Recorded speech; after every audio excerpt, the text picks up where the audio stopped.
Hello, my Dad Life community. It's Stephen Freeborn, and what you guys are getting ready to watch is the second episode in the My Dad Life podcast series. In this episode, I interview my good friend Jason Belz, who is also a personal trainer and coach, or a fellow personal trainer and coach. He owns a gym in Kansas City, Missouri, called A Greater You. But more importantly, he's a kick-ass dad to two awesome little kids, and has an amazing wife. And they have a really cool story of parenthood and how they came to have their children, which he shares with us. And also in the interview, we talk about, some of the things that we've talked about with the last guest, about how he thought of fatherhood, whether he thought it was always going to be a part of his story. We talked about kind of some tactical things as far as maintaining his fitness while raising two little kids, being a business owner, and balancing also being a mindful, present father. It's just really awesome, great interview. There's a lot to take away from it, and I hope you guys really enjoy it. That being said, if you do, please share it with your friends, subscribe to the channel, follow us on social media. And yeah, I just hope you guys get a lot out of it. And please give me your feedback in the comments, post it on your social, tag me, let me know what you thought. I would really appreciate that. So without further ado, let me introduce to you Mr. Jason Belz. So for the artificialness of kind of the setup we have here, I know you, I know who you are and what you do, but hopefully down the line we'll have people that will watch this or listen to it and get something out of it. And so I'd like them to know who's telling them this stuff or giving these insights.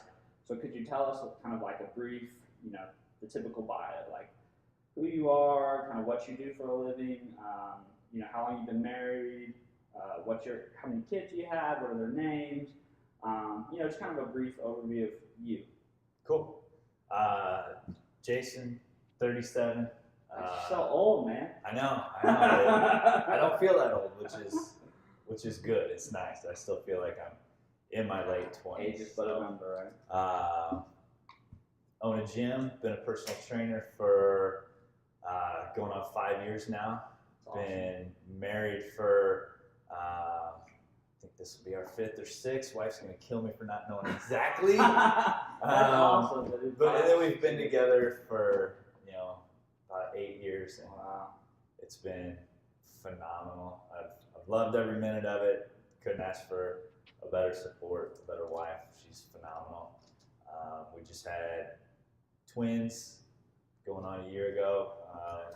July 10th will be 1 year, so that's awesome. An incredible life-changing event.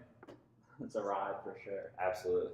So tell me a little bit about how you and your wife met. So you kind of you don't have to go too far back, but just kind of give us, the elevator pitch version of how you met your wife and how you guys got started and that kind of thing. I met my wife at a bar, hanging out with her brother, playing bar games. That's awesome. She was going to grad school at KU and needed a night to blow off some steam, and knew her brother would be out having a beer, so she met up with him, and I pretty much fell in love the first time I saw her. Yeah, that's awesome. Love at first sight, huh? Yeah, it was. That's incredible. Yeah, it was tough. Her brother was one of my greatest friends, and really, damn, I didn't even know he had a sister. That's awesome. It was a good secret he kept, and then. Wow. So you knew her brother before you knew her, huh? That's really cool. Yeah, we were golfing buddies. Oh, that's beer very buddies. Cool. That's awesome. So you guys met, did the whole dating, courtship thing. How long were you guys dating, or kind of in that, boyfriend, girlfriend phase before you guys moved into an engagement and then marriage? We knew right away that it was something more than just boyfriend, girlfriend. So we dated for 3 months before we moved in together. That's awesome. Moved in together, and then dated for 4 or 5 years before we got engaged. That's awesome. And then I think the engagement was just about a year. No, that's very similar to me and Kelsey, my wife. We dated in high school. Came to high school, and then a couple of years, then we moved in together and dated for another couple years and got engaged, and we had much longer. Like the last guest on this show, he met his wife, and then 4 months after they were engaged, ready to go. They kind of knew too, but they got right, right after it. So you marry your wife. How long do you guys are you guys together in as far as like husband wife before you guys start talking about or considering moving forward with having children? What's that discussion look like, and how did you guys approach it? We knew immediately that we wanted to have kids. It had been a conversation piece for Really? a while. Yeah. So for you, did you know you always wanted to be a dad? Was that kind of like you guys both knew that was part of your path or your story was to be a father and for her to be a mother, and that was never a qualm really for either of you? No, when I left high school, graduated, was setting my life plan out. I wanted to be married and have 2 kids by the time I was 25. That's awesome. Delayed by about 11 years, but hey, life happened. It does. Say a lot. Life, what happens when you're busy making plans, right? Yeah. That's very cool. So, where do you feel like that came from for you though, as far as like your want? You think that was like kind of like the environment which you were raised, or the parents you had, or because a lot of people you speak to, or maybe not a lot, but at least I would say probably 50%. There's kind of like both sides of the story. Half say I kind of always known, and then half say I didn't really know, or I wasn't really planning on being a parent or being a dad. Where do you feel like that came from for you? That identity, that I know I'm going to be a father, and I know that's something I was put here to do, and I can't wait to get there. Mm-hmm. Yeah, I think the nice part about growing up in a really small town, middle of Iowa, is all of my friends had really healthy family lives. At least they appeared to be. Mm-hmm. All of them, had a brother or sister, kind of like myself. That's awesome. Didn't have a lot of big families, and it just seemed like whenever my parents' friends would have kids when I was growing up, I love holding babies. I thought babies were just That's the awesome. coolest thing in the world. Uh-huh. And we had a pretty strong family, healthy relationship growing up, and it was me and my brother, and I just thought that was the perfect way to go about it. That was part of it. Like married with 2 kids, and that's awesome. The American dream, so to speak, right? Absolutely. That's very cool. So then let's talk about kind of you and your wife's road to parenthood, to finally having your children. I know from our previous conversations, in reading your wife's blog, she's a great writer. You guys have had kind of a longer road than normal and a very tough road, and you guys have really had to fight to stay on that path. And so, I think that speaks even more to your guys' conviction and desire and belief that was part of your story. Mm-hmm. You can share as much as you want of that, or as little as you want, but kind of tell us a little bit about your guys' decision to finally move forward with actually, conceiving a baby, and then the trials and tribulations you guys face, and now finally, your realization that you guys have now 2 beautiful babies, and are kind of, living the life you guys wanted all along. Yeah, it was tough. Like I said, from day one of being married, we were trying. That's awesome. Every month, and it happened a couple times. We got pregnant. Ended in miscarriages, which were really tough. I'm not even gonna lie that they were as tough on me as they were on my wife. It was really hard to be a part of emotionally with her. Like I couldn't feel it on the level that she felt, and it was tough. It was tough being in my shoes, just not knowing what to say, not knowing how she felt, because immediately from the time she was pregnant, she had already formed a bond with the baby, and I didn't have that bond right away. So it was hard. I can that's as a husband, or as a partner or a loved one, there's nothing more than you want to do but make everything okay all the time, Yeah. And I can imagine there are a situation like that where you just you never been there, you don't know anybody who's been there, you know, and you're just trying to kind of fumble, you know, you don't know what to say to her, and I can't imagine that must have been incredibly difficult. So, you know, at what time then did you guys start thinking about like, okay, maybe we need to see somebody or have a discussion with somebody about how to make this less of a hardship or more successful? And like, how did you guys go about that process? Because I'm sure there's, you know, I know you guys are really plugged into that community, but there's obviously people out there who are struggling with similar situations and incidences. You know, part of this was to kind of like tell stories of awesome people who are awesome parents, and then give other people out there who are trying to do the same something to connect to. And so this is a really specific, very touchy, sensitive issue that probably doesn't get broached a lot in public conversation, but probably should, so that people know where to go and what to do, and people they can reach out to and talk to, so they don't feel alone and helpless and like they're trying to figure this all out by themselves. Mm-hmm. Yeah, I want to say it was after a year or so after our first miscarriage, where it was really tough. That the anniversary of, or no, it would have been the birth date of our first miscarriage was really tough on my wife, and again, I didn't form the bond, so the date wasn't set in my mind, and I still feel horrible looking back to it. I didn't have that in my head, but that was a rough one. And after that weekend, she found the Kansas City Infertility Awareness community and the support group, and started her own blog. And that was kind of a turning point in everything. Putting her voice out there, joining a community of people that are going through it with her, just changed her whole outlook. That's awesome. We kind of, like you said, became voices for infertility instead of being victims of it, and that was amazing. And then getting with our specialist, Dr. Starks here in town, who's had great success treating infertility issues. Found him. I don't remember what the timeline was exactly with that, but working with him was phenomenal.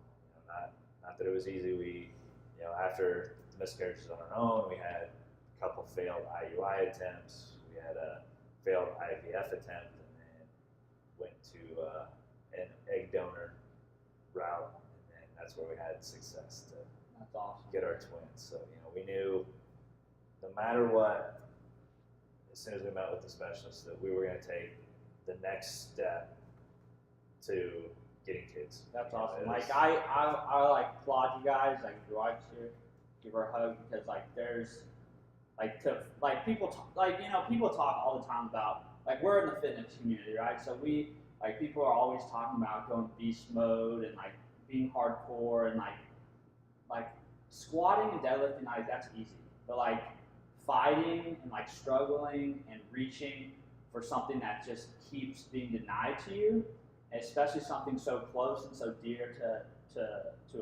somebody who feels like they want to be a mom, feels that they're going to be a dad, and to keep like struggling, like going beast mode on that is incredible. So many people would be knocked down by that and kind of resign themselves to the fact that it's just not in the cards for them, you know. And there's nothing wrong with that, but like to continue pushing for it and to finding other ways and just searching for all your routes, like that's amazing, man. So compliments on that. So real quick, can you just give a shout out to the doctor that you guys had that helps you here, and then the awareness group that helps you here in Kansas City, and then that might give people somewhere maybe they can look within their own community, maybe the specialist, the type of specialist that doctor was. Yeah. As far as his actual credentials, I don't know exactly what they were, but Dr. Starks here in Kansas City, he works out of Research Medical Center. Awesome. Awesome guy. He doesn't sugarcoat anything, which is nice. He lays it out that it could be a fight, it could be a non-success, but he's going to keep standing in your corner and fight as hard as you're willing to fight, which was pretty cool. It was really, really cool. The support group and the community that we're a part of, the Kansas City Infertility Awareness group here in town. They have a website, KCIA, I think. I'll make sure and hook it all up and put Awesome. it in the description. Yeah, but there is a kind of a nationwide base that they kind of branched out from. So there should be in almost all cities somebody you can talk to or get connected with. And I think that's the most important, is to let people know that that there are resources and you aren't alone. You aren't alone in that fight, and to have that support. We talk about that related to fitness and working with people in a group setting. Absolutely. It changes the game for a lot of people, and just like it changed the game kind of for your wife to kind of claim ownership of whatever it is you're working on, whatever you're struggling with, and then move forward together with other people in that direction. It can be game changing. So so you guys had that tough patch, that rough road, but then you guys were successful. So tell me about the kind of the story of when you guys heard that it was successful. I'm sure there was trepidation at the beginning, the first few months, going through the pregnancy, making sure that it really was something that was going to stick and stay. But kind of tell us that story, and where were you? What was your wife's reaction? What was your reaction? Were you guys excited? Were you nervous, anxious, all at the same time? That kind of thing? So the first IVF that we did that ended up failing, we couldn't be at the doctor at the same time. So we had our doctor's office call us and leave a voicemail so that we could listen to it at the same time. And that was horrible. Okay. But great. I'm glad we did it that way at the same time, being able to be there for one another right away. So the second one, we wanted the exact same setup. We couldn't be there together. So call us, and I don't know if she called us, if we said to call both, but I remember getting a phone call from a number that I didn't know, so I didn't answer it, obviously, because that's how we do it these days. Scream. But then I didn't listen to the voicemail because I knew that could potentially be that call. And I think my wife said, go ahead and listen to it, or something. I was driving and got to hear it for the first time, and I still, 2 years later almost, have that voicemail saved on my phone. That's awesome. Listen to it occasionally. It gets better every single time. That's awesome. I listen to it, even though the kids are here now. It's incredible, right? I know, I was talking to the last guest about this, but most people, the typical experience is your wife comes out pregnant, mostly that's the tip, but for him it was an adoption and seeing a picture of their kid, the child that they were going to adopt, and for you guys it was a phone call or voicemail. But the feelings that elates within you is just amazing. And I'm like you described, you listen to it now, and it probably still brings back that moment, and that space and time, where the world is right, finally. So then how does it progress? You guys have a pretty, normal pregnancy. You guys, everything goes good. Get it out. Everything went amazing with the twins, and I think we just knew. So did you know that there was twins coming from the beginning, or when did you guys find out that was part of the mix? Yeah, we found out. I don't remember if it was our 4, 8, or 12-week checkup, but yeah, we knew pretty early on that they were going to be twins. And that's relatively a common with this kind of treatment. So with IVF and kind of the infertility struggles, most places will do transfer up to 2 embryos. So obviously there's going to be the possibility that neither embryo take, with our first failed IVF, or one out of the 2 will take, or both, which in our case is what happened. Guys were blessed. Yeah, we wanted at least 2 kids when we talked about it. Efficient. Before the infertility issues, and so it's just been a blessing, like you said, to have. So what was the the day of the birth with 2 babies? Did you guys have family there helping? That's a lot to coordinate and deal with. No, we weren't expecting to come home with babies when we went to the hospital. Really? So the wife's blood pressure got really high. Our OBGYN said, go in, let's get you admitted and just see where we're going from there. So we went in Friday afternoon, and I went back home Friday evening to take care of the dogs, and I was going to go back bright and early, 8 or 9 a.m. to check on her.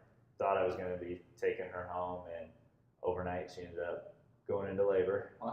So I got a text at 5 o'clock saying, "Are you up yet?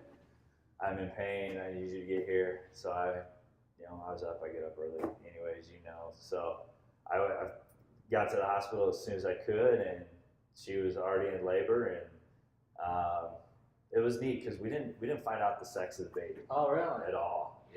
Most people with twins, that's too much to take to not know. You got to plan too much.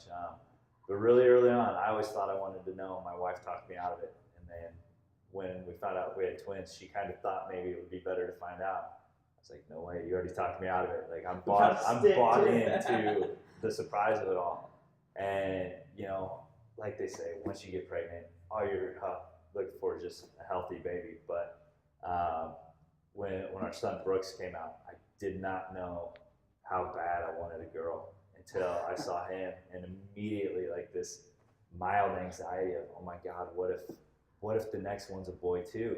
Like I don't want another boy. I really want a girl, and that was tough because then there was almost 2.5 hours between one and two because we were fortunate enough to do natural delivery on both. It wasn't a C-section, so like that 2.5 hours of anticipation and build up, it's just like, oh my God, I want a girl so bad. Like, how am I gonna react if a boy comes out? I don't want to be pissed, but I really want a girl. And then when our girl Hensley came out, like it was perfect. Yeah, man. I knew all the fight, all the struggle. That's like the cherry on top of everything, right? Just it all was phenomenal. That's awesome, man. I think that's something that I talked to my last guest about that. The sometimes in our urgency to get where we want, we have a I know you guys have strong faith, and that's been a really big guider for you guys, but there's something to be said about trusting in God, praying, and that almost every time that we try to circumvent that and rush things and force things to happen, they usually don't go quite the way we want to. But when we kind of commit ourselves to the process, so to speak, and really have faith, we tend to be rewarded in that and get what we prayed for and what we asked for. And I think that goes to show for you guys, sticking to the path, trusting, having faith. I know for your wife it was really, really hard, and I can't imagine. But doing that, and there you guys go. You get these two beautiful babies, you get the boy, you get the girl, you get kind of that American dream kind of scenario, Yeah. That's awesome. So tell us about your kids. How old are they? Their names? You kind of already mentioned that, but kind of tell how's that going? You guys in your first year, right? Still? Yeah. So. First year we're at 11 and a half months. Awesome. So how's it been? You're brand new, kind of. Man, it's harder than I thought and easier than I thought. Really? It's this weird battle. I thought I'd be easier completely than you could drained. Energy-wise, I thought I'd be completely drained. We'd never get to sleep.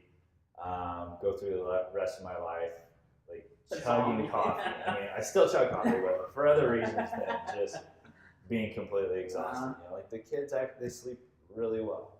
We're early risers, and they just set their schedule fairly early on that they were going to go to bed at 6 o'clock at night, 6:30 at night, and so they go to bed at 6:30.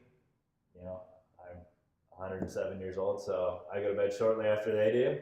But then I wake up at 4, and most days they sleep till somewhere between 4:30 and 5, which wakes my wife up early and she would like. But again, they're not waking up at 2 o'clock, 4 o'clock, that's awesome, 6 o'clock. They do a pretty good job sleeping. And that wasn't obviously always the case when they were newborn. So looking back, while in the time I didn't feel overwhelmed and exhausted, 11 months in now, I look back at those first 3 months. I was like, man, I was tired. Yeah.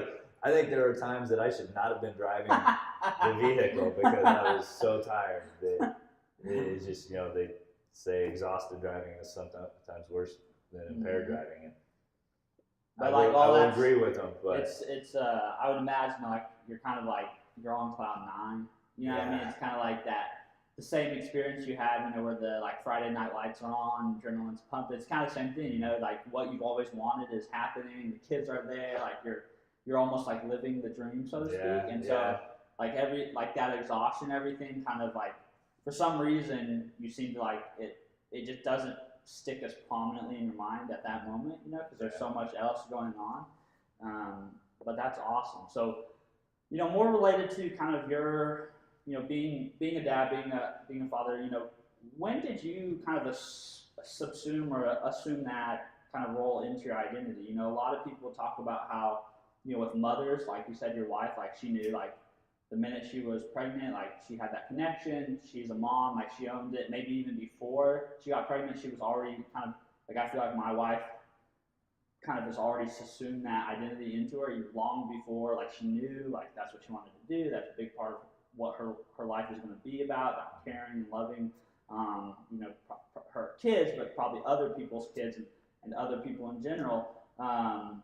And then they talk on the flip side for the dad, they talk about how, sometimes the dad doesn't have that moment or have those feelings until the kid's there. And I know that's different for everybody, but for you, when was that moment where you're kind of like, I'm a dad, I'm a father, like, that's who I am, that's part of who I am now. Yeah. I feel like it was hard timing, unfortunate timing, whatever way you want to say it, with trying to open my gym and go through the pregnancy at the same time. The gym opening got drug out a lot longer than I thought. Yeah, it was like July, and then it ended up being October or something like that? It was supposed to be May. May was when I was told we'd originally be able to open and have everything done. May would have been great. May would have given me several months before the babies came here to get prepared. But, at one point I thought I was going to have the business open the same day that the babies came. And then luckily as we got into, the beginning of June or so, I realized the gym wasn't going to be open well past August. So it was then at that point when the stress of the business allowed me to finally bond more with my wife and the babies, and just kind of let go, because there's just so much stress with opening the gym up that I kind of feel bad. Like I would have loved to have bonded earlier, but I just didn't know what was going on, and I wanted to be prepared. So I'm glad it all happened the way it did, so that kind of the last trimester I did get to really enjoy the pregnancy and be more into it. Even though I was at home with my wife, there were still 1,000 things running on in my head, and I kind of got to shut those off for a while and talk to the babies. I think that's probably more of a common struggle for more dads than probably what's talked about. And part of wanting to interview dads and the guys that I respect, and is like, I want to bring this story of fatherhood and being a dad, and like bring some reverence to it, and start a kind of a community around it where we can like being a dad's a very unique role. Like it requires like this motherly side to it where you have to be soft and loving and caring, but yet you also bear the burden of like being a leader for your family and for your child, and like preparing them for the world, and there's a little bit more of a tough masculinity part to it, and those are kind of hard things to balance. Like you don't want to be the hard-ass dad. You want your son or your daughter to feel close to you and be able to talk to you, but you also do want to prepare them for the world and try to, so starting to bring these conversations more into the forefront, the way it is for moms. Moms are very well networked, they're very interconnected, they have tons of blogs, websites, shows, books about motherhood. Dadhood's just not kind of the same thing. But like, I think that's more of a, like for me, I know it has been. Like she's 8.5 months right now, and like for me, that's been a struggle. Like, I get very caught up in things, and very like Monday turns into Tuesday and Wednesday, and I just can find more and more stuff to fill my time. and so I have to make a very conscious effort to like be present and be mindful and realize that like you may only get to have your wife be pregnant maybe twice in your life or once in your life. You really need to be in this moment and enjoy these experiences and all the stuff that comes with it, the good and the bad. I think that's more of a, like, I don't think you're alone now. Like, I think more of us deal with that because for most guys, we tend to be kind of both professionally and personally kind of ambitious for where we want to be. So balancing those two things can be difficult. So that's a really good segue into that. Like, how do you like you said, we're opening a gym at the same time as we're pregnant. Now you've got the gym open, so you're trying to build a small business. You've got 2 kids, in their first year, 2 twins, and then you've got, a wife that you want to love and pursue fiercely, and still, make her feel like she's that girl you met in the bar for the first time. So you got all those things. Like, how are you structuring, or what are your attempts? Like, if you're like, I understand like there's all different approaches, but how are you handling that, balancing personal, professional, dad, business owner, trainer, coach, all those things? Yeah. I just, for a while, maybe I just think on a different level. Maybe some people would say I'm not driven enough, but I'm not willing to sacrifice my marriage and now my family for success. I know exactly what success means to me within this business. I like that you put success in those quotes, because it is like you said, like, you're not willing to sacrifice those things, and like for you that's success, right? Like, you're protecting those things that are like once in a lifetime, and like they're never going to come again. I want your business to be super successful, and I want to support it any way I can. But if your business fails, right, what's the worst case, right? You start another one. Right. You take a couple of years, you regroup, and you go at it again, right? But your wife and your children, man, those are like, you can't do over there. So keep going. I didn't interrupt you. Yeah, no, that's good. So I've put hard barriers on how late I'll be at the gym. So So kind of like, let's talk specific. Like, what are your barriers? What are your times? Like, how are you structuring your day? And so I get to the gym at 5 every morning, and the goal is, as I grow and bring on new trainers, that at least one day a week I don't come in until 8, so that I can take the kids to daycare and at least alleviate one day of morning stress before my wife goes to work. And I'm sure be a part of that morning, process. Like, as the sisters too, as they get older, having these conversations before school. Like, that's something for me, like, as a kid, very prominent. Like, my mom taking us to school, like, those are things like conversations, things that happen. Like, those are things that I definitely remember from my childhood. Like, those are kind of the times when you're interacting with your parent a lot, because you're waking up, you're in a rush to get out the door, and then you're in a rush to get back home and do work and all that stuff. So those car rides can kind of be the quiet peace time almost, where it's like there's nothing there besides talking and connecting and sharing and that kind of thing. So so you try to not be in the gym by 8, right? That's the goal. That's the goal for the mornings. Right now I work 2 nights a week. For a while I was working 4. As soon as I could, I got rid of 2 nights, and so now on Monday and Wednesday I don't schedule anything past 3 o'clock. That way I can wrap up my work and be home by 5 o'clock and preferably 4:30, so I can get there when the kids get home from daycare, and do bath time with them, feed them dinner, make them dinner, be there when they do that, take them on their wagon rides. That video you posted of your son. The kid loves it, man. The kid freaks out every time. I'll link that video in the description, but that's the funniest video ever. Yeah, he's pretty sweet. So I'm not willing to give up any of that for an extra session or a potential meeting, an assessment. I just that's my time right now. I will, since I do work later Tuesdays and Thursdays, and don't make it home till they're in bed. If I need to sit down for a consultation, I'll schedule it for 7 o'clock on a Tuesday night. They're already in bed. I already missed out, so turning a 14-hour day into a 15-hour day. You know, that's when I'll do it. But those awesome. Monday, Wednesday, Friday, you know, I make sure I'm home to do bath time and dinner. Like, and I think that maybe, you know, for if people are listening and watching this, that like that's if you're someone who's like running a business on your own or is in charge of your income in a sense, so to speak, like then you'll understand like, and I understand like the kind of conviction it takes to hold to that, because there is this feeling of fear of missing out and fear of like, if I can have this meeting, I might land the next client, then I might make the next money, then my business might, you know what I mean? Like, that's and tough.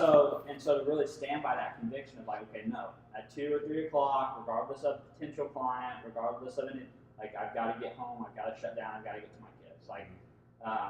Like that's awesome, dude. Like it takes a lot of gusto, it takes a lot of faith, it takes courage, you know, and I think that's something to be applauded. And I think your kids will really like, you know, when your kids are younger like this, like granted they can't understand that, but as they move into adulthood and look back and understand like, oh my gosh, my dad was trying to build this small business and he still he decided that we were more important than that he decided, okay, he would give up potential income or potential new client, or he would work longer days on certain days so that he could be there for those moments with us. Like I think that'll be hugely impactful, and they'll look back and that'll be a really great example for them. You know, for your son and your daughter if they do and when they do move into the parenthood for themselves. So that's awesome. So one thing I wanted to talk to you guys about is, you know, I know there's kind of this debate among families about, you know, what's prioritized. Is it the children or is it the marriage? You know, and I've heard cases for both, and I've heard parents that approach it different ways. I feel, you know, my personal feeling is that when me and my wife, Kelsey, are on the same page and things are really dialed in with that relationship, everything else in my world is more dialed in and better. I'm a better worker, I'm a better trainer, I'm a better coach, I'm you know, a better son, a better, you know, all these things.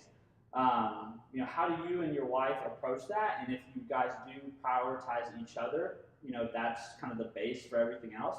How do you guys balance that time? Where do you find that time for one another with owning a small business? She's a very successful professional. You got 2 kids, you know, all that stuff. Yeah, it's tough. Yeah, it is. Yeah. It is. But you know, we do our monthly date nights. You know, we do not give up on those. You know, we're fortunate enough that we do have my in-laws, her parents live in town, so they'll come and watch the kids on a Saturday night, Friday night.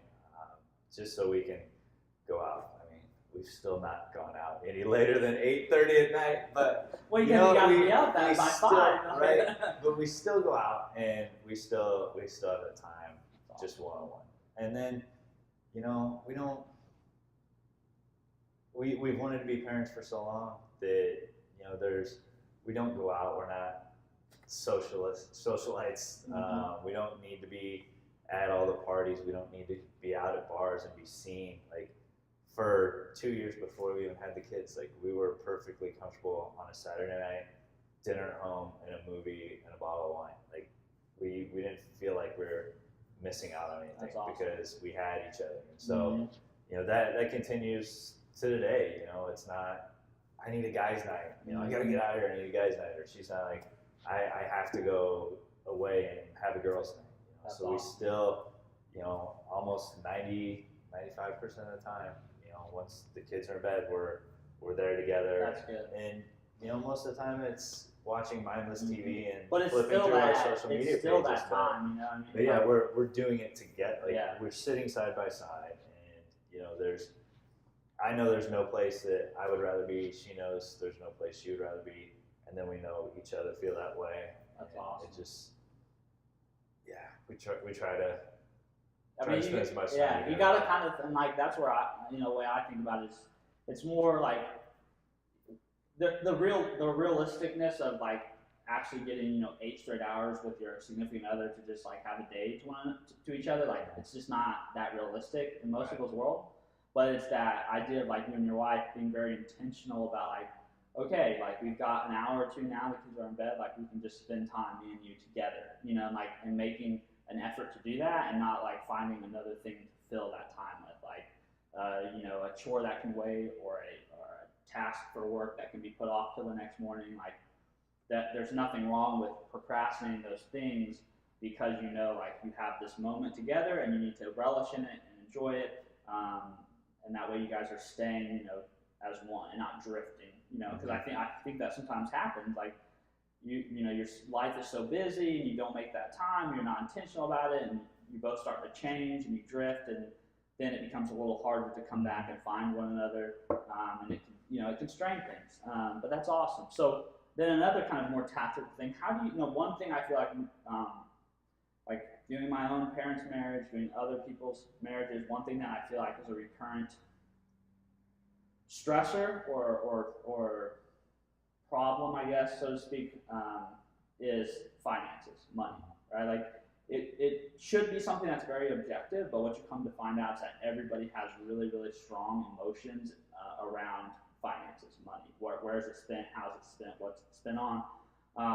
And something I feel like that was really like very a priority for me early on was like whatever relationship, boyfriend, girlfriend, marriage, that like we needed to be on the same page, we needed to communicate on that, we need to be very open and honest about it.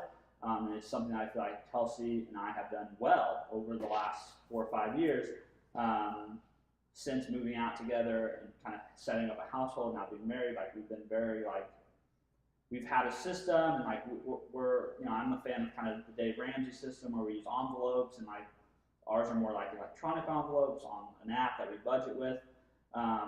But how do you and your wife approach that? And how do you guys go about attacking your finances so that you guys are on the same page, and that's not a stressor, and that's not something that's a contention between you two? Because from my experience, firsthand and secondhand, like that can be a very, very stressful thing. Mm-hmm. When you kind of get that off the plate, things function well in a sense. Yeah. So I suck with money, and I am not even gonna pretend like I have my shit together. Like, that is why I married a CFO. Like that's awesome. She runs it, man, and awesome. And I know that I frustrate the shit out of her with my inability to stick to a plan, commit to a plan, even create somewhat of a plan. And what though? so like I know, that self-awareness, I just can't speak enough. Like people that like are self-aware like that, like to me, like that is the key, right? Like if you're aware of it and like you're communicating about it and you guys are honest with each other about it, like that's the key. It's when like you're trying to like ignore it or trying to hide it or like trying to combat it, and argue about it, and like, but when you both like can own each other's strengths and weaknesses and kind of work with one another, that's awesome. So to get around that, like my goal in life is to be successful enough financially that she doesn't have to be mad at me that I suck at money.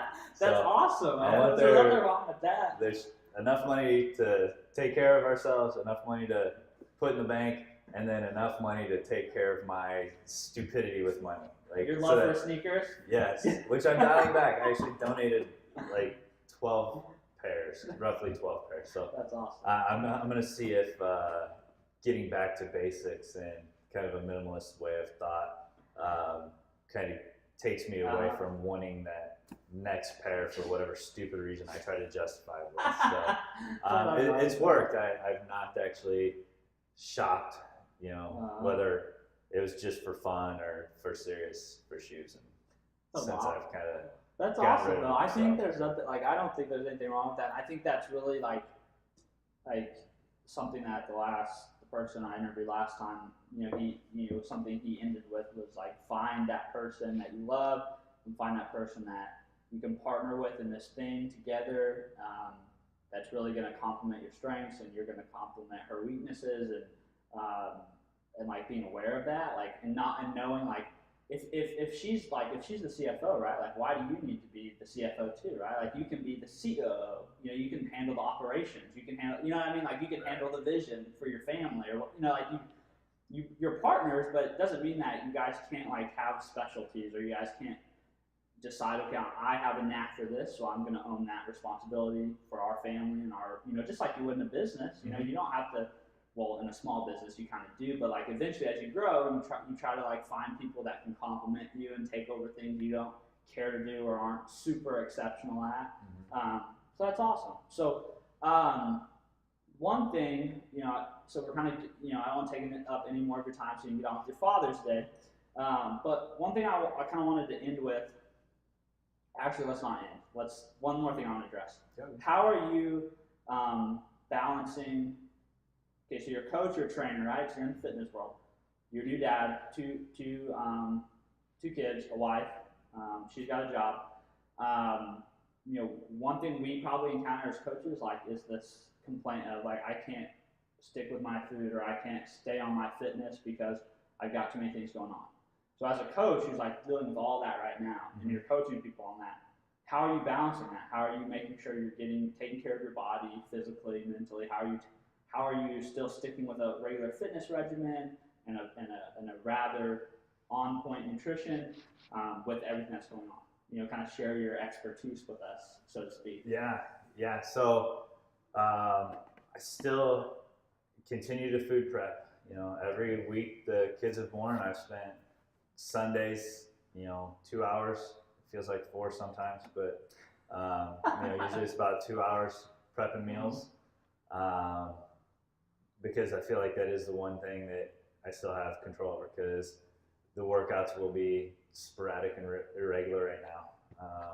I used to be 5 days a week, only take Sundays off, and was pretty dedicated. And then the kids in the business coming in, I realized that even trying to get 4 days or 5 days was just not going to work, because some days I'm not going to have good sleep because of the kids, or my to-do list for the gym is going to get too long, and by working out it's just going to create more stress than it's actually alleviating. So honestly, since all of this has come, giving myself a little freedom to not be as serious, while I am with my food, as far as my workouts, to give myself a little more flexibility and just be like, hey, if I got 3 days in this week, awesome, because that's all I could get in, and patting myself on the back for at least doing what I can. That's awesome. I think that's it's funny because that's what we try to speak to our clients about, this idea of be forgiving, stop trying to shoot for the moon, do what you can, do what you're consistent with, control the things you can, don't worry about the stuff you can't control. And I think it's also that idea of seasons of life, right? Eric Cressy, another awesome dad, awesome trainer. He talks about in a program, specific to a program, you can't keep just adding and adding and adding and adding. It doesn't work like that, because you can't go from training an hour and a half and keep adding stuff and try to keep it in that hour and a half. Your time's limited, and so if you add something, you have to take something out, right? It's kind of like that balancing act. And then he also talks about the best program is an unbalanced one, right? So the best program for strength is going to be oriented towards strength, but that means it's going to be oriented away towards all these other physical attributes. And so that seasons of life go with that too. And I think for the general population, it's a really important lesson. Learning when work gets busy, it's okay to balance adding more work with taking a little bit of exercise out. Right? That's perfectly fine. If you were exercising twice a week or 3 times a week, and work gets real busy, and you're going to take that down to 2 or 1 times a week, don't freak out about it, right? That's just life. When work slows down, you can throw more training in. You know what I mean? And so for you, you're kind of in that season of life where you're building a business, you're raising a family. So workouts, squeeze for time. So maybe I'm going to shoot for twice a week, and anything above that is icing on top of the cake. Right? That's exactly. And we're not going to freak out about it. It's just, it is. And then when my kids get older and the business is more established, then I can go hard on my training again. When I've got less stuff to manage, less things to wrap my head around, then I can focus more on that area of life. And that's perfectly fine. You don't have to try to be perfect in everything all the time. Yeah. So I think that's awesome. I think that's really good. And I hope people that watch this or listen to that, I probably will like even take that little clip out and just put that on my fitness oriented stuff, because I think that's something people need to hear. One, I think it's very impactful for me because you're like a coach and you're taking your own advice, and more people should follow that example.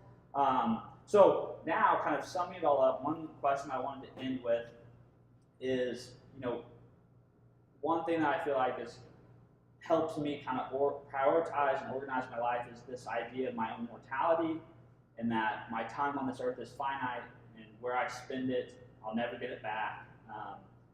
And so I want the things I spend my time doing to leave a mark when I'm gone. I want to have a legacy. I want to be remembered in some way, shape, or form in a particular way by certain people. So as a dad, when you are gone, what do you want your kids to look back on and see you as a dad, your legacy to them? What do you hope to live out, or maybe what do you hope to leave as an example for them moving forward in their life? It's a little bit of a morbid question, but I think it sums up like why we do what we do and why what we do matters. Yeah. I mean, fortunately, my dad is still with me, and it's as we're trying to have kids, as the kids have come, I've looked back as like my dad and mom did a phenomenal job raising me.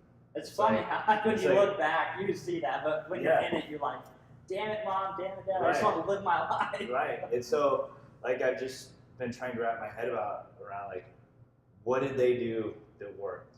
Because they're saying, I'm doing this for you so you'll be a good parent. Like, they did what they did. And, their parents, they got some of that from their parents. And that's been my biggest mental question, I don't know, that I've been working through. And, I want to raise them to be good humans. I want to raise them to be polite, to want the best for themselves and for everybody else around them. And all I can come up with is just keep leading by example. That's awesome. Just keep acting the way I want my kids to act. Especially, treating the mom with respect. That's awesome. Ridiculous as this culture has kind of come to, and the way men think they can treat women, like, it's disgusting. And I think it's just what they see in the environment. So, I just want to, for my son, to teach him how to treat women, keep treating my wife with respect, and for my daughter to know what it means to be treated with respect. I want her, when she gets into relationships, to be like, you're not treating the way my dad treated my mom, so no thank you. That's awesome. Next.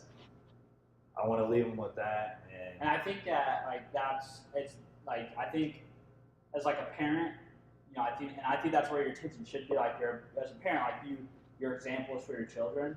But the last guest I interviewed was talking about, like, he's very much the same way, like, very much like a man who like lives by his conviction. Like, when his wife and him adopted their first kid, downsized their house so she could stay home. Like, how many people, like, in today's world would give up their home with their garages and all, like, and make that decision and be like, it's more important that we have a smaller home, my wife be at home, than it is to have the nice house with all the trappings. You know what I mean? Like, it takes a lot of conviction. So, but he was telling me the story of like trying to cultivate generosity, and giving in his family, and that's a big thing for them. So him and his wife are trying to live out that example, and they're trying to help their kid live out that example. He was telling the story about, like, at her last birthday party, instead of gifts, everybody brought donations for something, and that was like his daughter's idea. And then his daughter's friend did the same thing at her birthday party. So I think that speaks like the power of, like, if you live out by your examples for your kid, and your kid lives out that example, it's going to ripple effect and impact a ton more people. And that is why it does matter. Like, sometimes you feel like in your own little circle, no one notices and it doesn't matter. No one really talks about it, but it does. Like, your actions do matter, and they will have an impact. And it may not be one that you see immediately or now, but you will see it eventually. So that's awesome, dude. And then last question. what's like your number one insight, for me, getting ready to be a new dad, for people who are new dads or even more experienced dads, what's like your piece of insight? It can be very clouds, like visionary, it can be tactical.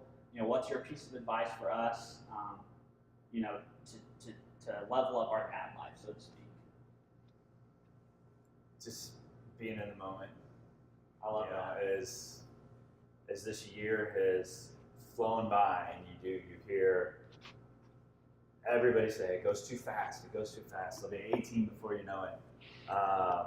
And maybe it was because of our struggles with infertility and stuff, but just taking the time every day to look at your child and realize that they will never be that small again, ever. Like, not even the next day will they be that small. So, the tantrums, the being woken up in the middle of the night, and sidebar, my wife's a hero. She gets up almost every night, but I am awake, but not at the level of her work. But still, that the next night when I get to come home with them and have bath time with them and feed them their bottles before they go to bed, just truly looking in their eyes and letting them know how awesome they are.